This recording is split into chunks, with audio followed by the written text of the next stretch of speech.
get the documents. Like when they're trying to get the Epstein files, like the state of New York, one of the district attorneys was hiding, they were hiding documents that have forced them to give documents. I think there's so many powerful people that are on those lists. There's so many powerful people that went and partied. Air quotes, partied. And how many of them went to the Diddy parties? Have you been paying attention to the trial? Oh yeah. Trials. Wild. As most of y'all know by now, Diddy's case didn't exactly crash and burn like many expected. In fact, it leaned in his favor more than anyone thought. But according to Joe Rogan, there's a disturbing reason behind that, and it's the kind that makes you uneasy. You've seen the headlines: Diddy acquitted of federal charges, big, bold, in-your-face energy. But that word acquitted doesn't paint the full picture. Yes, he beat the RICO and trafficking charges, but he didn't walk away clean. He was found guilty on 2 serious counts under the Mann Act, which involves transporting people across state lines for illicit purposes. And let's be clear, that's federal, and each count carries a max of 10 years. That's 20 years staring him down, and now, just because the headline charges didn't stick, people are assuming he's off the hook. But legal wins don't erase public memory. People remember what happened when Cassie made her first accusations. Diddy fired back quick, swearing innocence and calling it a money grab. Surprisingly, some big names had his back. Floyd Mayweather and Slim Thug publicly defended him. Still, the fact that he could possibly walk free in just 12 months despite those 2 convictions? That's what's raising eyebrows. Joe Rogan's theory behind why is what really has people sick to their stomachs, and it's far from over. I'm not going to speak bad about P. Diddy, because he's still a black man. Mistakes happen, and I can't say if it is or it's not a mistake, but things happen in life. Until you proven guilty in court, we can't, you know what I'm saying? So everybody, we just all throwing our opinions out there, man. Diddy's defense held up for a while, until that hotel video surfaced showing him roughing up Cassie. The moment that footage hit the internet, everything shifted. Public opinion flipped fast, and suddenly, his narrative fell apart. People stopped buying what he was selling. And when he finally took some accountability, it wasn't out of guilt or remorse, it was because he had no other choice. The truth had already been caught on camera. It's so difficult to reflect on the darkest times in your life. Sometimes you gotta do that. I was up. I hit rock bottom. But I make no excuses. My behavior on that video is inexcusable. I take full responsibility for my actions in that video. Now add this isn't happening in a vacuum.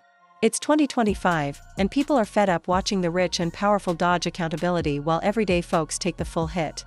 So, for many, it's no stretch to believe that someone like Diddy, with his fame and fortune, could sidestep real consequences. When you've got deep pockets, top-tier lawyers, and a wall of silence protecting you, justice can start to feel optional instead of required. But according to Joe Rogan and other legal insiders, there's something deeper going on. The verdict may have saved Diddy from a life sentence, but it might have sentenced him to a different kind of long-term punishment. Because even though he dodged the heaviest charges, Diddy isn't walking free. He's been sitting in Brooklyn's Metropolitan Detention Center, MDC, since September, and he's still there. While the rest of the country lit fireworks on July 4th, Diddy was reportedly eating a cold-cut sandwich and fruit punch from a plastic bag in a crumbling facility. One prison source even claimed the Bureau of Prisons is so underfunded that they've run out of basic supplies. Some inmates are allegedly tearing up bedsheets for toilet paper. So yeah, he beat the case on paper. But real freedom? That's still out of reach. Well, as we talk about July 4th, not to say that Sean Diddy Combs won't have something to celebrate tomorrow, more than a lot of people, maybe even Diddy himself expected. But the fact remains he will spend the 4th of July in the same place he's been every day since he was arrested last September, in the notoriously awful MDC, the Metropolitan Detention Center in Brooklyn. Well, right now the BOP is out of money. Some of these facilities, they don't even have money for toilet paper. People are going to think I'm lying about this. Some federal facilities are actually tearing up bed sheets. Larry Levine, a former federal inmate turned respected prison consultant, broke it down clearly. MDC isn't designed for long-term federal sentences. It's a jail, not a prison. No fresh air, no work programs, cramped conditions all day. So, while Diddy may have dodged a harsher conviction, he's still stuck doing time in one of the roughest, most miserable federal holding facilities in the country. And that reality is hitting hard. Okay, MDC, it's essentially like a jail, a federal jail, where you're inside all the time. You have housing units. There's a common area. There's cells around the wall. People are coming and going because people are getting charged. People are getting released. You're living in close quarters. You go to a real prison, you're going to be going outside. You may have a job. You know, you're going to be doing things. This place here, it's really a lousy environment. But there's a big question as to where he's going to go. Some people think he's going to go to a minimum security facility, and other people say he's not eligible. And I agree, because it's a crime. The next major moment is coming in October. That's when Diddy's sentencing is scheduled, unless it's moved up. But here's the twist. The judge has broad power to add years based on something called relevant conduct. This is crucial. Even if Diddy was found not guilty on certain charges, the judge can still consider that alleged behavior when determining the sentence. If the judge believes he committed those acts, even without a conviction, he can legally use that belief to increase the sentence. So October could bring a whole new level of consequence. I know we're out, we don't have a lot of time. Here's something nobody's pointed out. That judge can hit him what's called relevant conduct, where they could actually sentence and enhance him for things that he either was acquitted of, found not guilty of, based on the conduct of what he did. So he may get more time. And this isn't just theory, it's already in motion. According to court filings, federal prosecutors have flagged Diddy's actions as a crime of violence. That alone can drastically change where he serves his time, wiping out any chance of landing in a cushy, minimum security facility.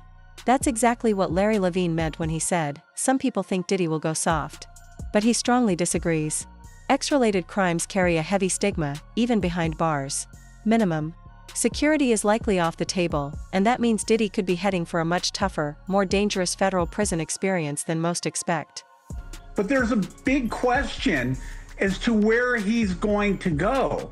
Some people think he's going to go to a minimum security facility, and other people say he's not eligible, and I agree, because it's a crime. Prosecutors, they said in their filing yesterday that it's a crime of. We'll see how it goes down when it goes to sentencing. Even though Diddy's been behind bars for over 9 months now, the adjustment is far from easy or invisible. He's already lost his freedom, his privacy, and a big chunk of his reputation. And when he officially enters a federal facility, as a convicted offender, even if it's just a technicality, he's not walking in like a king. Sure, Larry Levine pointed out that celebrity status does carry weight in prison. A guy like Diddy will draw attention the moment he steps in.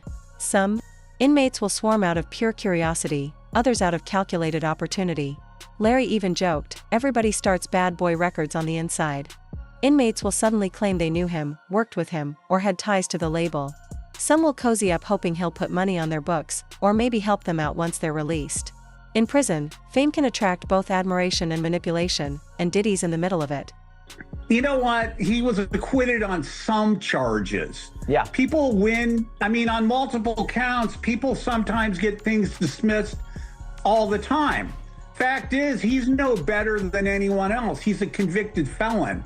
But what he's going to face is all these people are going to be up to him because of who he is, and thinking that he could do something to further their career. You don't know how many people I met on the inside that all said they started Bad Boy Records, Death Row Records. Everybody started Death Row Records. But there's a limit to that admiration. Inmates might tolerate a celebrity, but they don't respect the crimes. That puts Diddy in a strange spot, a king without a crown. He's not hated, not admired, just observed. Every move he makes, every word he says, constantly under watchful eyes. King, he'll be treated like a celebrity, but I don't know if people are going to give him high fives for having crimes. I don't see that. It's not a popular crime. Protection's another layer, but Larry doesn't think Diddy will need much. Most inmates will likely leave him alone. Larry believes Diddy will probably stick close to African-American gang members who might embrace him enough to keep the peace. Even the staff, aware of his fame, may treat him differently. Do you think that he needs security, and what would be the level of security for him? No. Any kind of protection?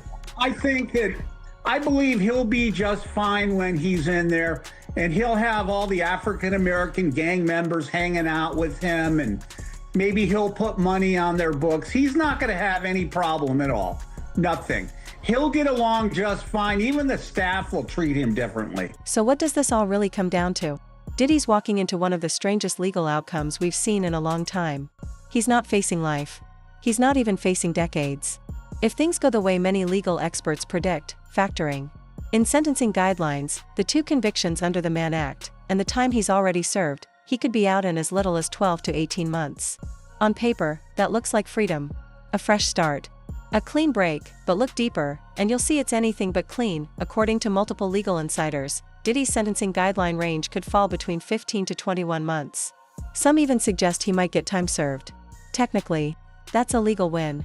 But morally? Publicly? That's a different story. He's already been publicly humiliated. He was caught in a disturbing hotel video.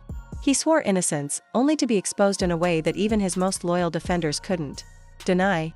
He's been locked in one of the worst federal detention centers in America for nearly a year. And when he walks out, if he walks out, he doesn't leave the past behind, because acquitted doesn't mean innocent. This scandal will haunt him. Every interview, every headline, every post, it will all circle back to this. His brand is damaged.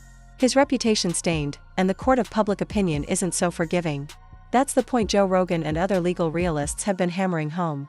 Sure, he avoided a massive sentence, but the shadow hanging over him? That might never lift. One commenter said it bluntly, he'll resume his bad behavior once he's out. He feels invincible now. Great job, jury, releasing a monster to hurt more victims. Another wrote, he didn't escape the charges. He created a smokescreen and then poof, slipped through most of them. So what do you make of this twist? Is this justice or just another loophole for the powerful? Drop your thoughts in the comments, we're listening. And if you're here for bold opinions and untold truths, stay locked in. The next one's coming fast.